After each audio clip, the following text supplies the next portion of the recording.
Welcome to the MMHP and the 989. Podcasting from the Michigan Rock Legends Hall of Fame in downtown Bay City. Channeling all styles and eras of Michigan music history. From the city by the bay. And now, Dr. J, Sir Fred, Mr. Mike, and your host, Scott Baker. Yeah, so I was raised in South Carolina on my own. I was raised by a she-wolf. That's beautiful. She-wolf. Albino she-wolf. That's what makes it all interesting right there. Good talk. Daniel O'Connell. This is great. We're back here at Studio 163 in Essexville, Michigan. Getting ready for the fourth big storm coming up here tomorrow. We'll see how that hits. Yeah.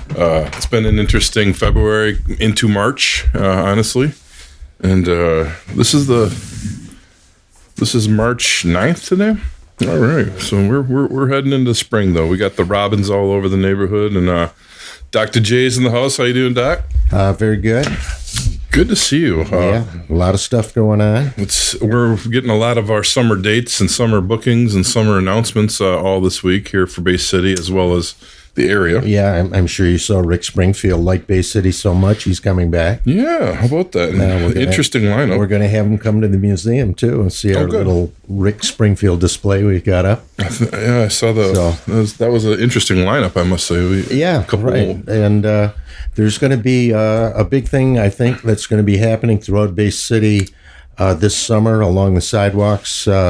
Some art. I think it's going to be art that's going to deal with members of the Michigan Rock and Roll Legends Hall of Fame. That's being done through the Chamber of Commerce. And, of course, we have our Madonna Festival, Madonna 40, on Friday, March 31st. And so that's going to be very cool. I can't wait. I'm coming to that. It is. Yeah, I've seen it, and it's impressive. And you guys were at the Dark Side last weekend, right? Correct? Yep, yeah. How'd that go? Unbelievable. We were going to get. I thought it was going to be too freaky, but it was great. The visuals were very, very impressive, and the sound is just absolutely terrific in there. We were going to grab some last minute tickets, and the post on the door said all sold out for the whole day. So we're going to go this weekend. But the nice thing is it's going to be offered all through March and April. So really, anybody that wants to see it's going to have an opportunity or to go back again. I mean, it's only $7. Yeah, so I mean, it's so cool, it's pretty cheap. And the 50th anniversary of Dark Side. Yeah, it's very nice. Unbelievable. So even if you've seen it before, this is a little different production, and I think the visuals are better than in previous Dark Side. I have to say the Pink Floyd in that, it sounded like a lot like the Beatles. I was never a Pink Floyd. You have a great way of putting it there, though, because Alan Parsons, he did the end of the Beatles there, mixing. And he went right into Floyd, and started mixing them too. So Abbey Road was utilized for both records and a similar time period, I mean, Floyd was a little later for that record, but it was a lot of the same concepts in Abbey Road, Yeah. That's fantastic that you peeled that out, because there is a lot of Beatles references and a lot of Floyd music that people, it's not really references, it's more like tones. And I think it's a lot to do with Abbey Road too, I mean, using the same equipment. Well, how you doing, Sir Fred? I'm doing good. Got some crawfish today. Woohoo! Yeah, I saw that on Facebook. Wow. And I'm half full. I bet. It looked I'm good. Eat the other half when I go home. Yummy. Found a bunch of old country albums today. Oh, nice. About 7 Wilburn brothers, including them. Among others that were fun to find. Nice. I'm glad you're still out doing your searching. And every day. Great. You're crate picking there. Mr. Mike, what's new? Oh, not much. You bought all the concert tickets for every concert coming up? Yeah, you got them all? Ryan Adams and the Cardinals, buddy. Yeah, Ryan Adams. Chris Stills on guitar and Don Was on bass. That's fantastic. Oh, and what did I just get? Oh, Jason Isbell at Michigan Theater. Yeah, I just got notes. Front row. I saw that. Oh, man. You got front row? Nice. That'll be in July or June or something. June 25th, I think that one is. Yeah. Excellent. Now you, Mr. Mike just put up a post last Friday covering Betty LaVette, was it? Yep. Tell us a little bit about your post and what your thought process was behind that.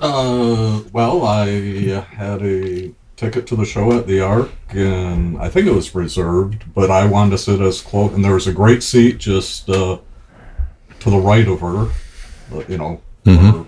right at the stage, and I got some great footage. You did. And phenomenal performance, too. Yeah. That's like the fourth or fifth time I'd seen her. My buddy Brett on guitar. Oh, so cool. It's so great to see, that kind of, that's a true Michigan post from around the state, and you were able to capture that as well. Yeah, I want to focus on Michigan artists, but the next one will be Celtic related. Beautiful. Well, there's a little a hint of what's to come then, a Celtic related one here. All right. We got a very special guest in the house tonight. He's come up from Detroit. Am I correct with that? Northville, yes. Northville. Suburb. Northville. Mr. Daniel O'Connell, how are you doing? I'm doing good. Thank you for having me here. Well, thank you for wanting to make the trek. Gary tipped us off about you not too long ago, and your resume was astonishing. Oh. And I thank you for coming to talk with it. Here is another fellow Michigan musician. Well, I appreciate that. Thank you very much. It's wonderful to be here. Very nice people. Okay, well, let's start at the beginning. Okay, you grew up in Michigan, right? Grew up in Detroit, 7 miles Southfield, and stayed there. Growing up. All right. It wasn't the Minneapolis thing? Come on. You had more. I wasn't raised in South Carolina by a sheet hill.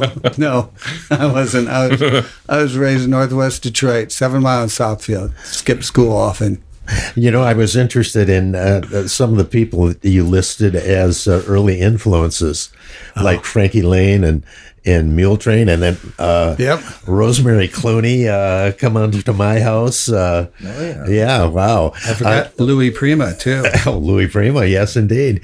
So what's the story behind that? Were those things that your parents liked and you heard them? Or Yeah, they liked them a lot. They listened to those records. I wouldn't say that we were a musical family at all. My parents weren't musical at all, but my mom liked to dance with me when I was a kid. So, I remember being held up, and I don't know, maybe I was like 3, 4, and Louis Prima going on, and Come On in My House by Rosemary Clooney. And then when I got older, I actually did like a pantomime with my mom, and we'd put chairs together, and I pretend I was a mule driver on a mule train, right? Snapping the whip. I had all the whip snaps down. Whoa!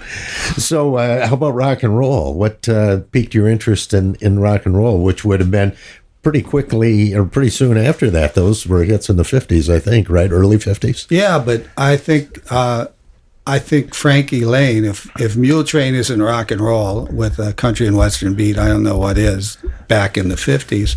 But then I had an elder cousin, Johnny, who was just a freak about Elvis. I know we talked about Elvis earlier. He had the Elvis light switch. He had Elvis everywhere in his room. It was like going into an Elvis gift shop. And and then I had some other cousins, Kenny, Darlene, and Lois, and they were listening to the Elvis. Those were my babysitters. Go to State Fair. I think I saw Pat Boone there. But when I was real young, before I was a teenager, it was the 50s rock and roll that I was hearing all the time, and that, I guess, started it, I suppose. Yeah, but then you're like a lot of other kids. Did the guitar come with the British invasion? No, it didn't. I because of this interview, and I had to prepare some things and go over like my past life. I was thinking about that, and the Beatles really didn't affect me that much. I remember, playing curveball, and people, or actually it was December, but I remember the summer that they were on. Everybody's going in, and we're playing curveball. I think their second appearance was in warm weather. And they were like, all right, okay. But what really hit me was the Rolling Stones. And it was the Rolling Stones, the Animals, and You mentioned the Yardbirds too. Yardbirds, yeah. Yeah, those were the three British bands that really were into the blues. Yeah, in school I wasn't even playing guitar yet, but I was just starting to pick up on music, hearing it in the neighborhood. We grew up in Detroit, so houses were like 12 feet apart and lots were like 40 foot wide or something like that.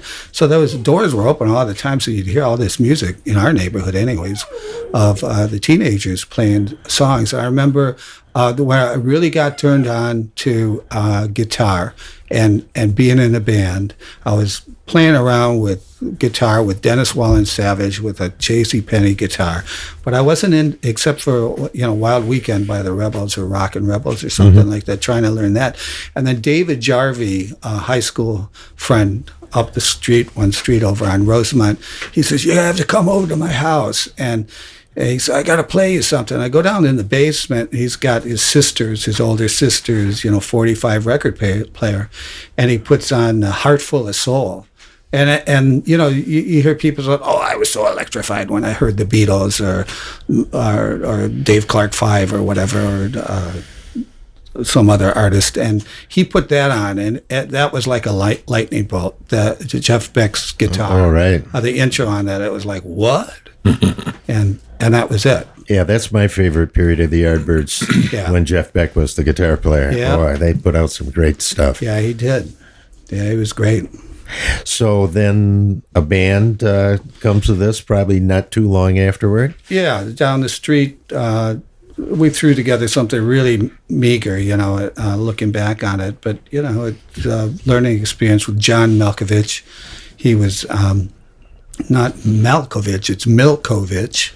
And he lived on Rosemont, just down from Dave Jarvie. And across the street was Rob McDonald. And Rob fashioned himself a surfer singer, and that didn't pan out. But we did like a guitar and a drum thing. And then you hear more and more music. And that's probably 1965, I would imagine, or the end of 63. And then somehow we got hooked up with a kid across 7 Mile, actually across 6 Mile, Tom Tassif and Randy Laberty. And then when things really changed is we ran across this guy named Robert Dempster. And he was a lead singer, and he had a lot of charisma. He's a year or two older, maybe a year and a half, and Bob still has a lot of charisma now, and he pulled his brother in, and then bang, we had the nucleus of the band. We had 5 people, and then we did the Two-Tone Shake a Tail Feather, and we wanted to do Divorce Court on the flip side, but we didn't have the vocals for that or the attitude. But that's a great flip side of Shake a Tail Feather. And then we started going to dances and seeing the Gang, and they were like a Stones group with Jim Butler and a few other people. And that's Steve Farmer in that group. Steve Farmer. Yeah, it was later in the Amboy Dukes. Yeah, and Greg Arema. That's right. That was my bass go-to. I would stand in front of him like a altar boy, just watching his moves. And so then we fashioned ourselves off after the Gang, and then we were really rehearsing and practicing and learning, and then we were still practicing and learning some things and doing a few dances, St. Gerard's dance and that. And then my folks, you can pull the string on my toe too when it's time for me to shut up, but it's all like rolling together. And then my folks took us to New York City, Bob and Tom Tassif, myself, my brother, and we stumbled into a club called the Cafe Wa, and we went there 3 nights in a row. And the 3rd night, we saw Jimi Hendrix there. And he was Jimmy James at that point, right? Jimmy James and the Flames. And I sat a little bit closer than I'm sitting to you. If you were standing on the couch, and I was there's a big WTF with a question mark over my head, like, what is this? And I actually got to speak with him, complimented him. It was about a week before my 16th birthday, and asked him where he got his Beatle boots, and he said, like on Are You Experienced? He goes, 42nd Street. Flag Brothers. Like that. It's like in my mind like a tattoo, reverb. You know. So your parents took you to these clubs? They let us go. My mom and dad, we were all back at the Dixie Hotel, and my mom and dad, they were doing what they were doing. And we just got out on the street. We went to Greenwich Village and went into the Cafe Wa. Wow. What year was this? It's 1966, August 1966. Fantastic. Wow. I saw the Love and Spoonful there. At the Cafe Wa? Yeah. Then you know how small that club is. Yeah. That's probably like, I'm sitting here, and Right. that's the stage. And then, Yeah. the coat room is right over there, that little coat room. That's where Jimi Hendrix was after the show, and he's sitting in there with like one of those, pirate shirts, like purple with the rawhide laces and that. And I just went up and said I really enjoyed the show. And oddly enough, and then, so if you're looking at the stage, and that's the coat room, and then over in that corner, that was that little nook to your left of the stage against the Hard street. for me to remember. Yeah, I remember all this stuff. And the guitarist from the Blues Magoos was sitting there smoking a cigarette like, boy, am I in trouble, or something like that. Yeah. Wow. Yeah. Yeah, I was there in 65, I think. Well, then you saw some good stuff there, too. Sure. Well, my friends who came with me to New York, they weren't into it at all. So Oh, okay. we had to move uptown, and but we spent one night in the Village, and that's when we saw the Love and Spoonful. Yeah, well, you saw them right before they got discovered, too, then, Right. right? Yeah. I'm trying to think of the club next door to it. That famous one next door. It wasn't Gertie's, it was something else. The Night Owl. That's it. Oh, yeah. The Night Owl, yeah. I've got a Bob Dempster, getting back to Bob, is that he's quite an artist. He's a very creative fellow. And I remember at the time I bought this picture of a beatnik with a guitar and a big beard and, crummy sandals and stuff. And on the back it says, I had no red. In other words, there's no red in the photo, but it shows the Night Owl marquee in the background. And even at the time, like I'm just before I turned 16, Bob's probably 17. He says, "That's junk. That's total junk." But I still have it. I'm gonna frame it, put it up in the studio. Yeah. I kept a picture of a club called, I took a picture, the Purple Onion. I've heard of that. Yeah, I can't remember. Were they? That was more of a folk club, wasn't it? They were. I don't know. We didn't go in. Yeah, but- it seemed to me that I remember like the Kingston Trio played there or something. Oh, okay. Yeah. They might have even had an album live at the Purple Onion. I don't know. So that experience at the Cafe Wa, this leads you to the band? Yeah, we come home and we're practicing out in the summer porch. My folks had a little house, but they had a enclosed porch outside that was unheated, and we were rehearsing there. And Bob said, "Let's call the band the Cafe Wa." And like I told you earlier, I mean, Bob was the elder in the group. Bob was the motivator behind the success of this group, the Wa.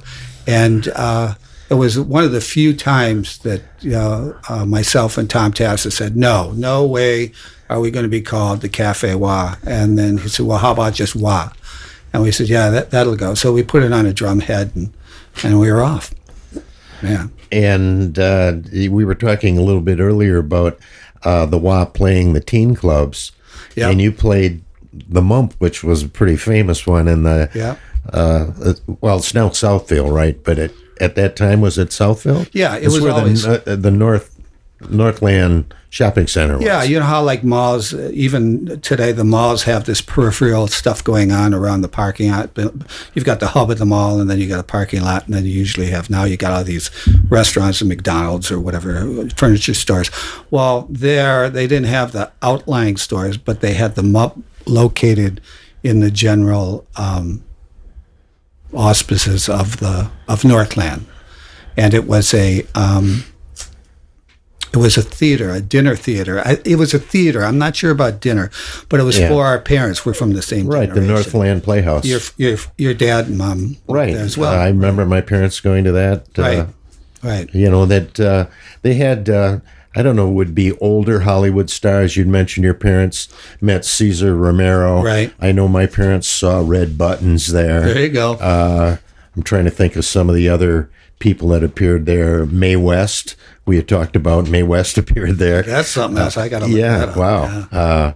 But then a guy by the name of Weinstein Right. turns it into a teen club. Right. And it was pretty successul for a while. Yeah, and it had very much, when it opened, I remember at the time that it had the same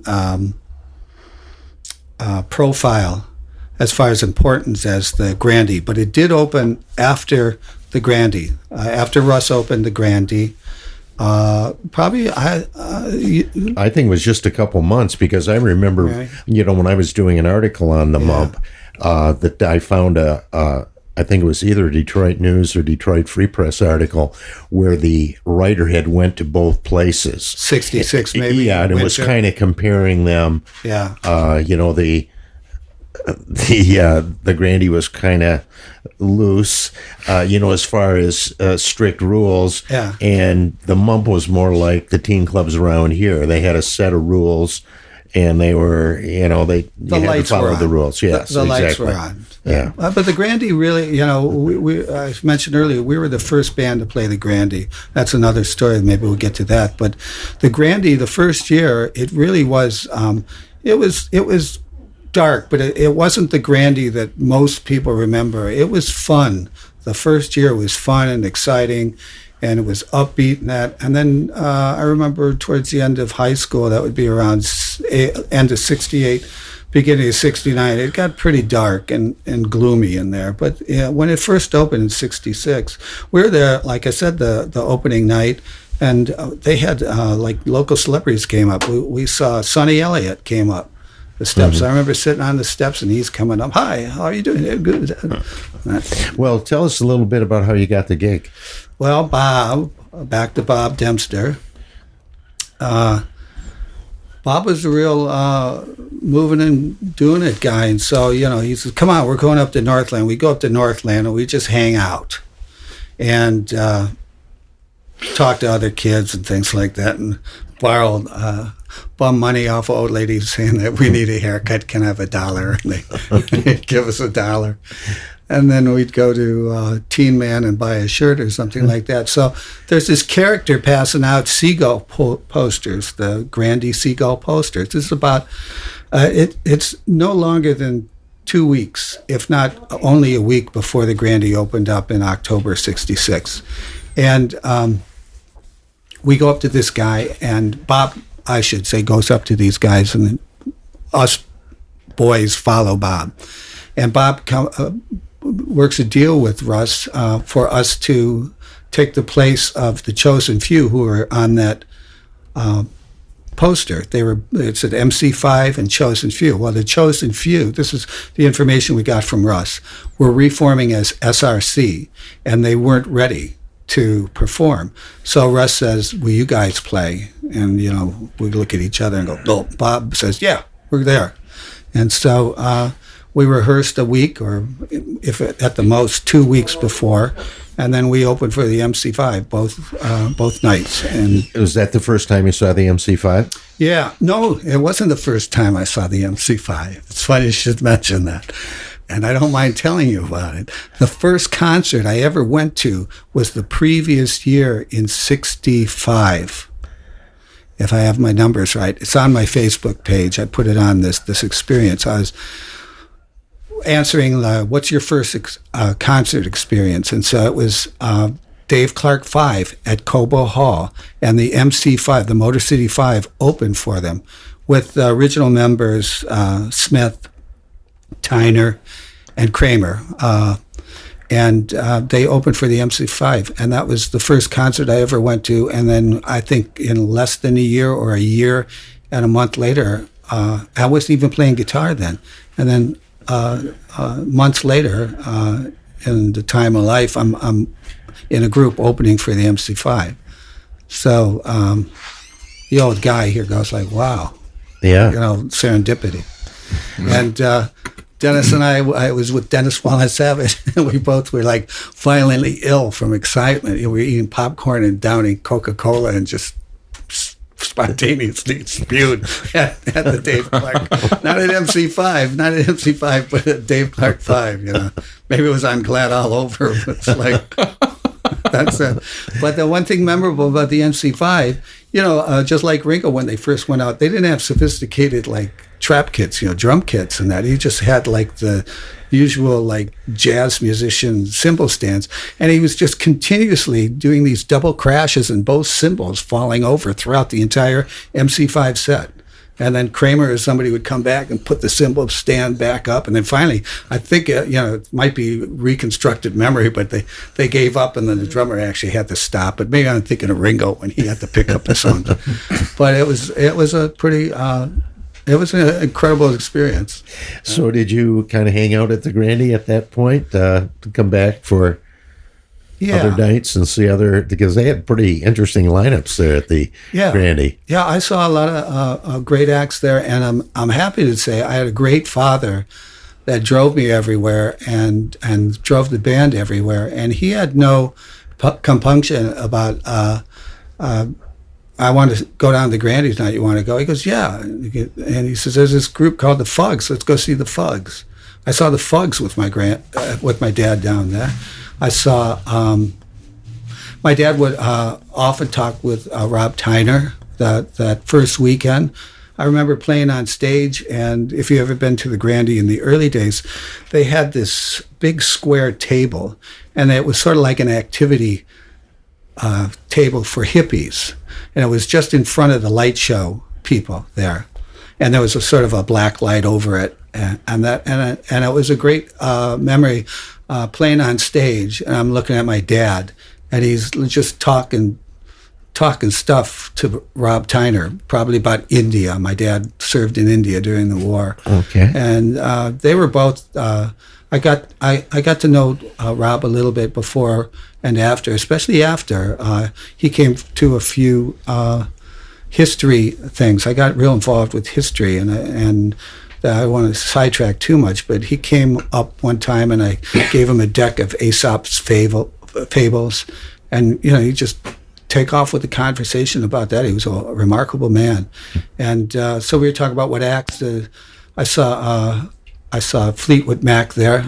I had an earache, and like Peter Green was like just killing my right ear, and I remember having to go all the way back behind the light show. Saw Paul Butterfield there. I saw Iggy, his opening Iggy Pop thing with the singing into a vacuum cleaner, and he had a curly aluminum type or chrome afro wig on. I saw NRB. These are all out of order. NRPQ there. I saw BB King. I'm the one person in the world that didn't see the Who at the Grande. Okay, because I know everybody has seen the Who at the Grande, and that. And let's see, I mentioned Paul Butterfield. I saw Stewart there with. I think I can't remember which incarnation, but it was with Ronnie Lane and those guys. And did you get to play the WAD? Did you get more gigs at the Grande after your opening night? Yeah, we did about. I would say easily we did 6 dates there easily, and then maybe up to 8. And we were on a couple of flyers, but we were on one real nice Grimshaw flyer that I finally got a copy of. One that I can reproduce as long as I promise not to.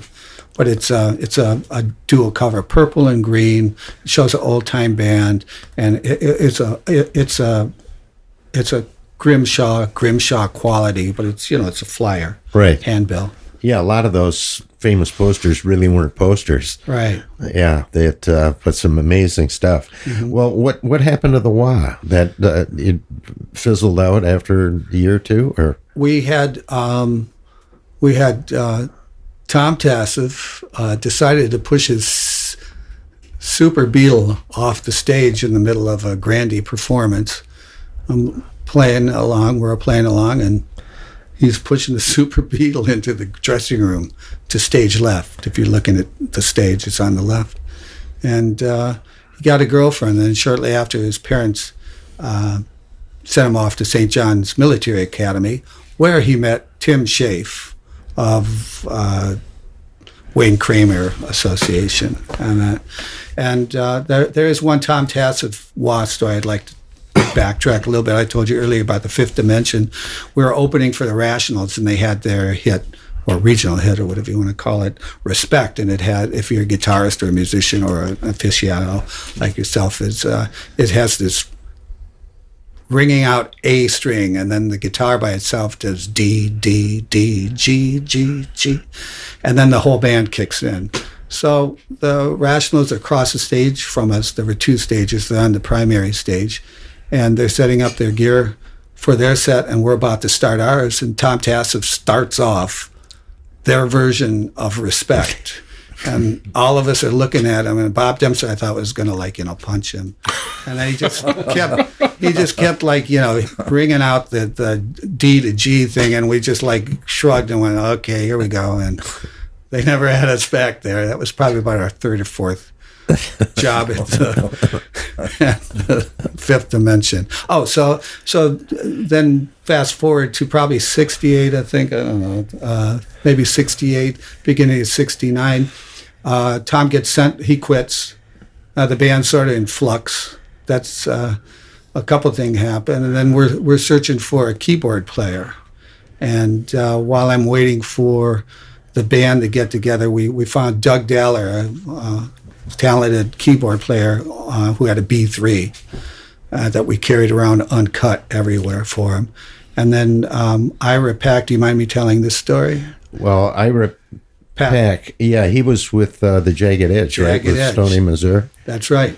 And Ira figured real big in my life as far as a musician. He was like a turning point for my ears, as well as for a friendship. While I'm in the Wah, getting the Wah together, I can't remember exactly what year it came out, but Cherry Baby or Sherry Baby by the Four Seasons, he pushes me against the playground fence because he lived next door. He takes a transistor radio, goes, you gotta listen to this, Danny, listen to this stuff, listen. And he's just pointing out all the parts, the harmony, and he goes, listen to the beat, listen to that. And so when Tom Tassett quits and the band's in flux, Ira approaches me and he says, you're going to play in band. He was on a hiatus for some reason from the Jagged Edge. It just worked out that way with both of us. He says, you're going to play in my band I'm putting together. And I said, oh, okay. Because he was in the Jagged Edge. They were a great band. We opened for them at different BMF dances in Dearborn and other places. Yeah, they were kind of the house band at the Mump, too, weren't they?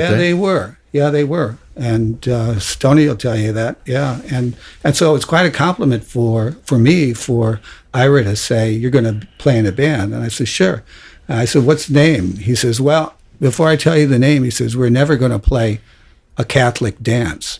And I said, how come? He says, well, because the name of the band, he didn't tell me what the name was going to be. He told me what the name is going to be. That's how Ira Pack, he said, the name of the band is going to be The Last Supper. So we never played a Catholic dance, but we did nothing but Cream and Sgt. Pepper's. We did probably about 50 minutes worth of songs, or like 2 short sets. We did that for a summer, probably summer of '69. Mm-hmm. Yep. Let me ask you, you were talking about being in the Wah and being on the handbill, Gary Grimshaw's handbill. Yeah. And you did about 6 shows there. What were the acts that you were performing with on the handbill and all them? And locals, or what was it? I'd have to look at the handbills. I should have brought those up, but I think Little Sister was on that Grimshaw. I remember Little Sister. And then I can't remember the other ones. It wasn't like you were with Peter Green again or anything. Oh, no. It was local acts and stuff. We did one or two, at the most 2 more MC5. So we probably opened for the MC5, or we're on the same bill.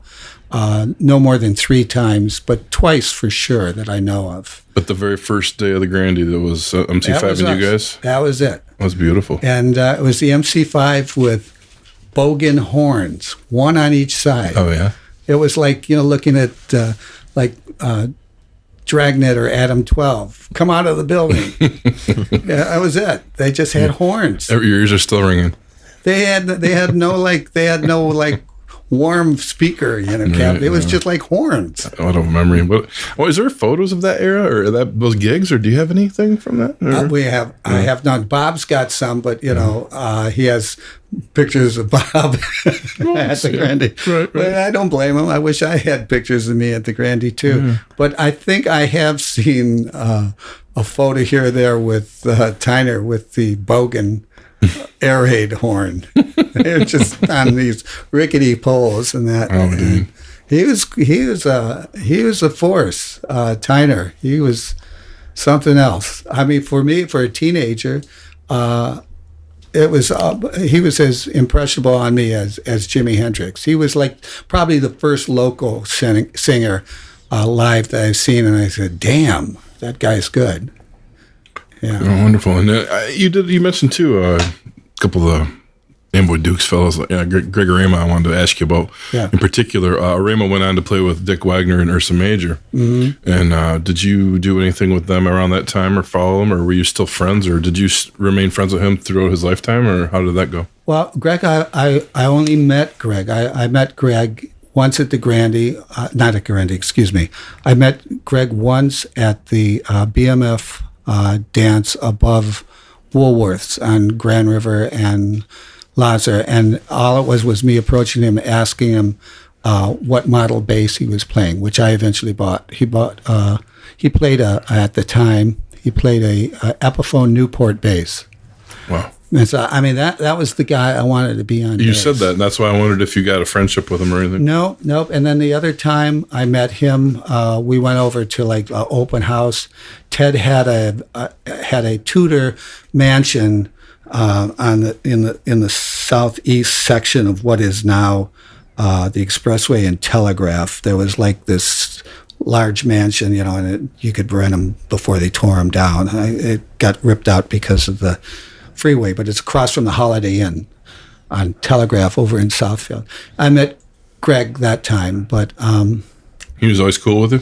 He was a nice guy. He was very quiet. Yeah. He was very, very quiet. Boy, look at me. I'm 72 years old. That was a boy. He was just a boy when I met him. And I did have the pleasure of meeting his sister, though. And I'm friends on Facebook with her. Wow, wonderful. Yeah, there's not a whole lot on him out there, and a lot of people ask in certain circles, about his background because, he wasn't around long, but he was a hell of a influential bass player, especially for the Midwest, Yeah, he was very creative. If you're a bass player or any kind of musician, but especially if you're a bass player, if you really put headphones on and pay attention to what he's playing on Journey to the Center of Your Mind, you're going wow. Yeah. Yeah. Well, fantastic. I was curious, so I just wanted to ask you those questions. Yeah. You're heading into 69 now. That was where you left off. Yeah, I think so. Yeah. What was the next group you were talking about? Well, that was the Last Supper. The Last Supper, yep. Never played a Catholic dance. And then it's Spring Low Purple. Yeah, and that was a group, tongue-in-cheek, put together. We were all fans of Buffalo Springfield, and the lead singer was a fellow named Mike Maxey, who's still out there. Drummer that's no longer with us, Chris Elliott, and then 2 phenomenal guitar players, Mike Clark and Joel Shanker. Mike died early too, and Joel's living somewhere in Hawaii. And then a friend, Jim Butler, who was from the gang. So Jim brought me in there because Mike moved over from playing bass and singing to lead singer. And it was the first group that I was in where we had 1, 2, 3-part, 4-part harmonies. So we were doing Loving Spoonful and stuff that it gives you a chill when you're in a group, and that's power when you get 3, 4 vocal parts. Wow. Yeah. Yeah. And you guys were Springfield fans, he said, too. Yeah, were you doing Springfield stuff, too? We did Rock and Roll Woman. I mean, I haven't been in a band since that has done Rock and Roll Woman. That was short-lived. And that's where Chuck Santoni shows up again. He was a master of ceremonies at like the Calvin dances and some of the Redford dances he was a mover into. He later went on to go to WABX and then W4. And now he's, I think, WSAQ in Port Huron, the country station out there. And we've stayed friends ever since. He was the best man at Mary Beth and my wedding. Wonderful. Yeah.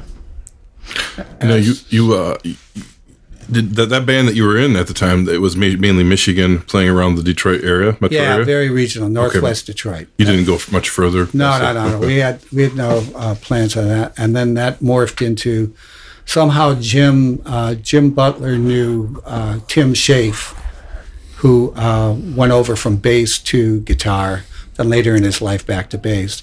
But we had a short-lived group called Crimson Castle, and we'd rehearse at Tim's place. Tim was another Northwest Detroit boy, and we did that. We played like sorority dances at Kalamazoo, and I was old enough to drive, but my dad still would drive us. That's cool. You had a cool dad, man. Yeah.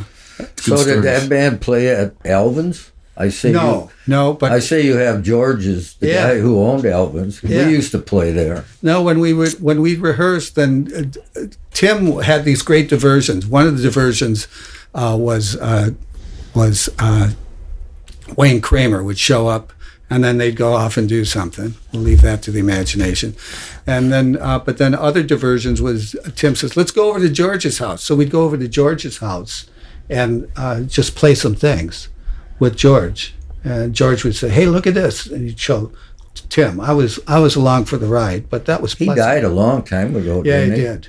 Yeah, he did. I think over 20 years ago, when I was doing Blues Fest, I remember we were trying to get.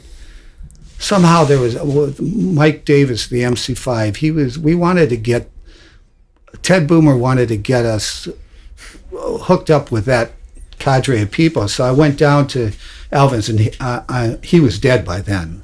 And that was what, 1999 or something? Something like that. Something. It was a long time ago. Yeah, too early. Yeah. So then, Ackland Edos. That's next. That was back with Tassif, and that was with Tom Tassif and with Charlie Martin, who later went on to play with Seger, of course. We were doing like original stuff in the basement at Charlie's house and at Tom's house. These big, long... We're in a, what do they call it? One of those original bands, man. Mm-hmm. It's like a long 7 minutes long. Yeah, and it got a DeVita, baby. Yeah, and Tom was going to Wayne State taking music, so every experiment that Tom had, he came back and laid it on us. And then we got involved with a keyboard player named Tink. He would grab his hair and then just spin around. Like I think he was affected somehow, like in the Earth's rotation or something. But then that trio, essentially Tassif and Martin and myself, we did another turning point for my head in music was working with an old blues or wedding band fella from Pontiac named Bubba Hatchett. And it was late in my musical life, but he's going, the 1 chord, the 2 chord, 5 chord, 3 chord flat. He shot it out like that. And so it got me to think quick, and then I started reading charts. I could never read music, but I could read charts, and we would just wing it with him. He'd play everything, like, from Play Misty to like, I don't know, maybe Frank Lang stuff, who knows. But it's interesting you're branching out in bluesier and from the longer psychedelic songs into that and that era. Yeah. Now, how old were you at this point, dude? Well, just post high school? Yeah, like I was born in 51, so that was Ackland Edos. I was like 21 to 23 those years. Well, you came out of the '60s. I mean, you played relentlessly. You didn't stop. What was your driving factor at that point to continue on? And why did you stay around here? In Michigan? Yeah. It's like, I got no place to go. Well, did you? I'm sure you got to see some of the bands you shared the stage with start taking off. I mean, by the end of the '60s, we had some national acts, and some bigger names in a sense at the time. But were you not even worried about that? You were doing your own thing. Yeah, I didn't. Right around there, when I went into my 20s, when I was 19, I had my first marriage, and that partner and her family did not support music at all. So there was always this tug. But I never gave up on the music and my work with Tom Tassif and Charlie Martin. That was always like, I gotta go do this. And then, but I'd stay on the line. And then finally, after I'd been working on a apprentice plumbing program, I got my state license. So I had something in the bank where I could fall back on it and take a chance to fail. And then finally, I just said, this is not what I'm doing. Right. I'm not. When I went out and bought a stereo, a real stereo, with my money, and caught hell for it, I went, that's it. Pack it up, and that was it. So getting back to the music, so I'm working with Charlie and Tom, and through Tom we're going into recording. We're working with some Detroit acts. And it's all original stuff down at Detroit Sound. It's no longer there. It got burned out years ago, but it was Dr. Kyle and the Kyle brothers, and we're working with a guy like some young man named Emmanuel, and we're doing, for Doc Kyle, who's an older man, we're doing a Gershwin cover album, doing rhythm sections for that. But Kevin Cole into that. If I know where you're going with this, is because we did the Yardbirds, we didn't do any we didn't do any Beatles at all. We didn't attempt it. We always did all the R&B acts, white R&B acts. We did the Animals, we did Yardbirds, and we did Stones. And that was about 90% of the stuff. I mean, we do the tune Sunny. And I wouldn't say we were R&B act, but we were a white band that was doing white R&B music, from the stars. And so it's easy to go into, I think, other things like that instead of being a Beau Brummel band. Right. Even though we did the Beau Brummel. Mm-hmm. And you were just talking about being in the studio in Detroit with Charlie and your buddy there. This is your first time recording in the studio and getting down on tape? Yeah. It was an 8-track. It was, looking back on it, it was pretty rough, but it was a well put together studio for a doctor that I think he was making it was mostly a hobby for a well-to-do doctor named Dr. Kyle, and it was an income source. There was a lot of demo, a lot of inner city artists were coming in there, and they do a demo. He had everything you needed. Were you backing band for a lot of those artists, or some of them for Emmanuel, and there was a couple women, a couple young ladies, and it was enough to keep you busy. By then, I'm working. I'm in a ditch, a plumbing ditch, or outdoor, and then at night I'm doing recording with Tom and Charlie, and some other people there, and then I'm staying up till 2:00, and then I get home at 3, and then I get up at 6, and get to work by 7. Right. And you're making some connections too, right? Well, like Charlie Martin and we were Charlie and Tom and I. We were pretty tight there. We were connected, in other words, as musicians, because we were doing our own basement thing. But what we were getting connected at is the experience of working in a recording studio. Right. Okay. Yeah. Then not long after that, Charlie Martin joins Bob Seger. Yeah. Right? Yeah. And we wished him all the luck in the world, and off he went, and. Then I think Tom and I did a few things together, but then I just kept in touch with Charlie. Well, how about Rocky Road? Rocky Road, that was with Rick Manasseh, and I'm sure it was after he left Seger. So there's another Seger connection, right? Yeah.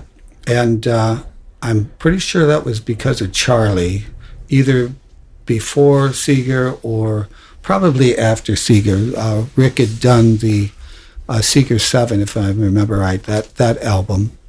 And I think Charlie got a couple cuts on that. And then Rick threw together, now we're in the throes of disco, okay? So we're doing disco, and for a bass player, that is fun. That's like a trip to the candy shop. And it makes you work hard, too. It's like you're sweating, you're going, this is fun, but holy cow, listen to that. And so Rocky Road, we did a mixture of the old standards, but we did stuff like Off a Silk Torpedo, and we did, Love is the Drug. And then we did Casey and the Sunshine Band stuff. So it was a top 40 thing. That was really moving forward, though, into the late 70s or 80s you're talking about here, right? Yeah, I think Rocky, 75. Okay. Yeah. Before we jump in full on into that era, did you get on anything that got put to radio, any 45s or any releases from that studio sessions or anything? Nothing. Nothing. You have any footage from back then, or any cassettes laying around or anything? Yeah, I got one of. I've got one of Tom's Concrete Cowboy, which is pretty cool. And then another one was it was a working title. Run Next Door, Ask the Neighbor Lady, and that was pretty. That was a production. Oh, yeah. Go run next door. I'll go tell the labor lady or neighbor later. And is this on YouTube? No, I don't put any of that up there. I should get it Mike, out. we gotta get you over to so let's get some of this. Get it up there. Come on. This is their back history here. Tom wrote some good stuff. Tom Tassa wrote some very good songs, and yeah. So are you guys you're playing in bars pretty much now? Well, we're doing one or two. Jump back a little bit. We also did. We got hooked up with a guy named, very popular in the Detroit area, and I worked with him later in the 2000s. Is Dennis Burr. Dennis Burr is a great guitarist. Yeah, and cool. And then there was a club next to the Big Boys on Grand River in Greenfield. And Dennis and Tom and Charlie and myself and other musicians, Kim Berg, would just play. And then sometimes Charlie and I and Tom, we'd pick up gigs like at little bars on Schoolcraft. I can remember one particular job there. But we didn't work a lot. We were mostly in the basement. Yeah. Dennis Burr's a hell of a guitar player. I got to see him with Wagner on one of the last tours, and we opened with him and spent some time talking with him. Now we talk on Facebook occasionally, but and monster player. He has a fantastic voice too. I don't know if many people know I haven't that. heard him sing. I heard him sing background on those, but yeah, wow. Yeah, I toured with Dennis as a sub bassist for the Detroit Women in the 2000s, and that was fun playing with him and the other musicians. Sure. Wonderful. So you were heading throughout the 70s, plumbing still, and recording and playing. Yeah, moving around. Half plumber, half bass player, recording. Then I ran into Dallas Hodge. I can't for the life of me remember how I got in with Dallas Hodge. But going back to Rocky Road, another Detroit musician besides Rick Manasseh was Spencer Hirsch, who had just finished a few years before with the Motor City Bad Boys. And they were one of those minor Detroit legends with serious Trixon. And then somehow I got hooked up with Dallas Hodge, and we're back into the disco thing. Is that Catfish brother? Yeah, the younger brother. Yeah. And he's a force of nature. That's the only, not Bruce, but Drew and I were talking about our experiences. He also played with Dallas Hodge after me, and we were both expressing ourselves. That shall remain a force of nature. He's just like power. And that was another disco band. Wow. Disco band headed up by a blues guitarist. And could I recant one episode with Dallas Hodge? Yeah. So we're pushing through like most bands. You gotta get your acts together, your sets together, and things like that. And Dallas was not afraid to book us, much like Bob Dempster. He was not, except Bob was booking a concert band. You see what I mean? We would only do a set. We'd do like 50 minutes tops, and then we're off the stage. But by this time now, with Dallas Hodge, you got to work 3-4 sets. You got to work at least 3 hours. You got to do 4 hours, 4 50s or 4 45-minute sets. If you're playing with him. If you're playing in a club. Okay. Regardless of Dallas. So Dallas we've probably got tops, we got like 45 minutes, and he books us into these clubs. And what he's doing is we've got these disco songs. One, for instance, is Shaka Khan's, Tell Me, Tell Me Something Good? Yeah, Tell Me Something Good. And Dallas is doing 10-minute solos on every song. So he books us into the sandbox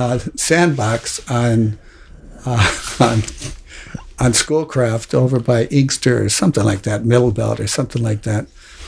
And we're into our second set of BS. And the club owner, I remember this like in the Blues Brothers at Bob's Bunker or whatever it's called. He literally shut down the stage on us. And he just said, "Get the F out of here." He goes, "You're playing the same stuff over. Get out." And Dallas, but he goes, "Just get out." Like that. So we packed up and got out. And then the band shortly broke up after that. But that was the first band where I had to, except for Bob, we dressed alike for a while. But with Dallas, it was weird being, I'm looking at a 25-year-old man, and I'm being told I have to wear like a polyester disco shirt and Sansa pants and stuff like that, playing with Dallas Hodge. It it's like uncanny. It's like sushi and Greek food. It's just, but it was an experience. I learned a lot from him, and his drummer Diz. That was at the time his drummer, his go-to drummer, Diz, and it was a real learning experience. Did you guys make good coin? One person made good coin in the band. Dallas insisted on most of the gigs that we hire a horn player who is phenomenal named Gary Queck. We called him Gary Quack, but it was Gary Queck. And he'd always end up with like 2 or 3 times the money because he insisted on union wages. So the last time we played was Moravians, out on end of Moravian, where Moravian Road ends. There was a little club out there. I think we made wow, $500. It's a 5-piece band that Gary Queck plays. Well, he ended up with $208.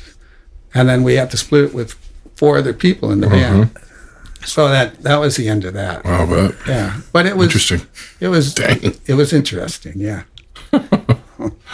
So, what prompted you to move out of the disco scene? I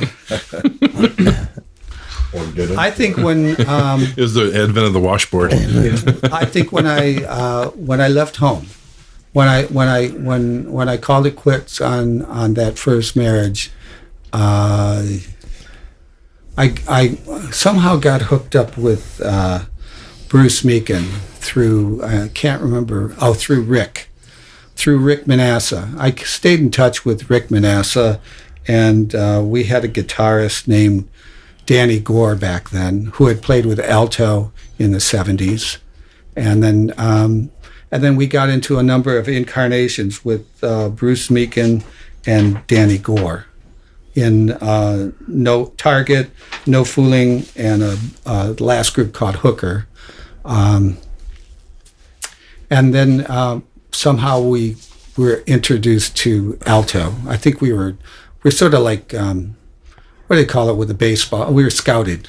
By then, Bruce and I had been working together for a couple of years, and we had a stage thing, and we had a energy with how we played off of each other.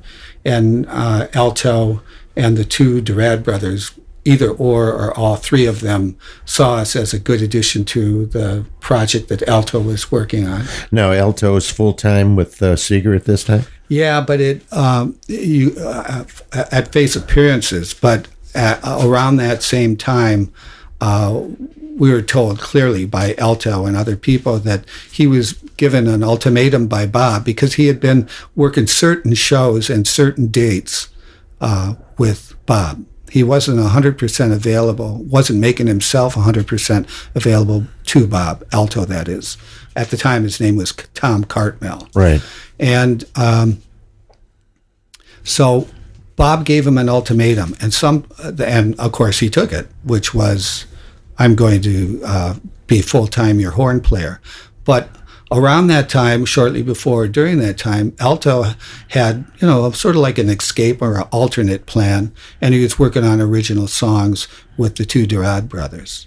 And they had sort of like a patchwork of where they were going with. I think they had 2 songs in the can. One of them was Holiday, and the other one was Music Man. Those were basically wrapped up at Pampa Studios and just needed mastering. And then they had an album's worth of other songs that they had half finished. So they brought Bruce and I in for a couple of reasons. One, to help round out those songs. That was a presentation to us anyways, but very clearly to give it some backbone.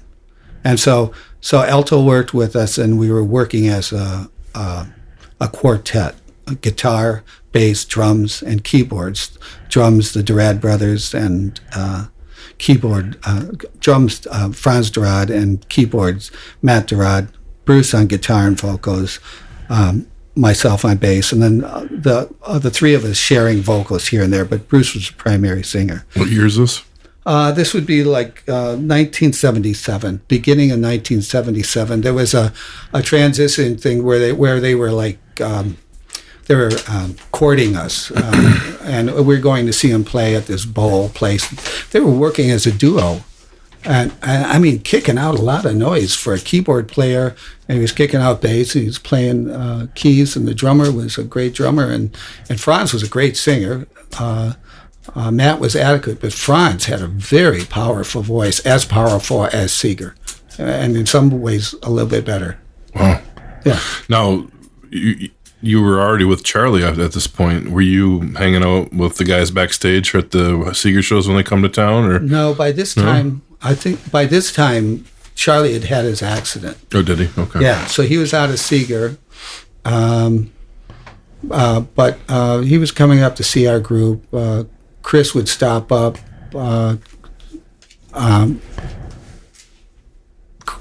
Drew Abbott would come up and see the group.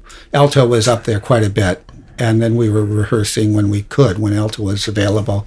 And he was giving us, it was quite a Svengali, he was giving us tips on stagecraft and how we should sound and things like that. And some advice that was not too good in hindsight, or at the time. He convinced me to have a custom-made outfit made of like leather, like suede. I think it's called ultra suede. I spent something like $400 on this like Peter Pan outfit with ballerina shoes and like fringe, and actually you could see some of that in his acts, that fringe cape that he has or something.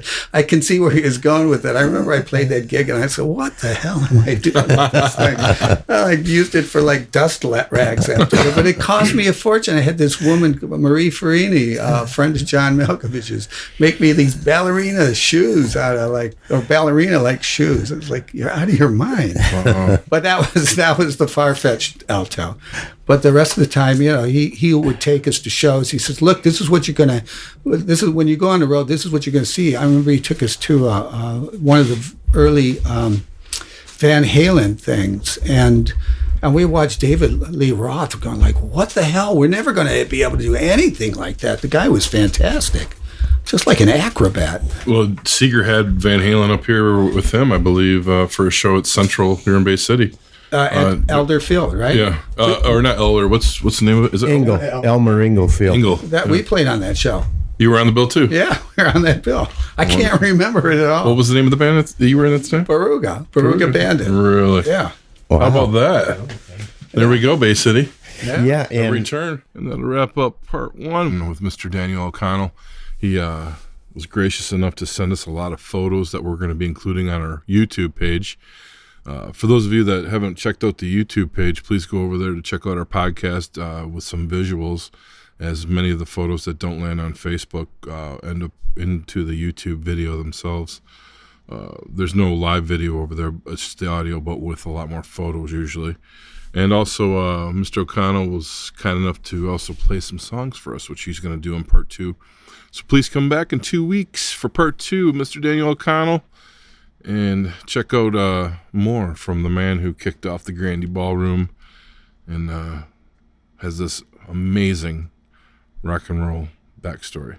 We thank you for tuning in. From the MMHP and the 989. We'll see you soon. The MMHP is hosted on Apple, Spotify, YouTube, and our own Libsyn podcast site. You can also search MMHP 989 on Facebook for up-to-the-minute information, as well as both Dr. J and Sir Fred's album picks of the week, posted every weekend. Don't forget to look for Mr. Mike's local music live series, posted frequently on MMHP's Facebook hub, as well as Scott's Mid-Mitten 15 from Harvest Canteen, featuring one-on-one interviews with Michigan music artists. You can connect with Scott on the web at scottbakermusic.com, Dr. J at michiganrockandrolllegends.com, Sir Fred at fredrife.com, Mr. Mike at YouTube at Mr. BT1. That's MRBTEE and the number 1. Brought to you by Michigan Rock and Roll Legends, located both inside the Bay County Historical Museum on Washington Avenue, as well as Scotty's Sandbar on Evergreen Drive at the Bay City Middle Grounds. On behalf of our hosts, Dr. J, Sir Fred, Mr. Mike, and myself, this podcast wouldn't have been here without the voice of the MMHP, Mr. Eddie Switek, the generosity of the Bay County Historical Museum, which hosts the Rock and Roll Legends Hall of Fame, as well as this podcast, Mr. Ellen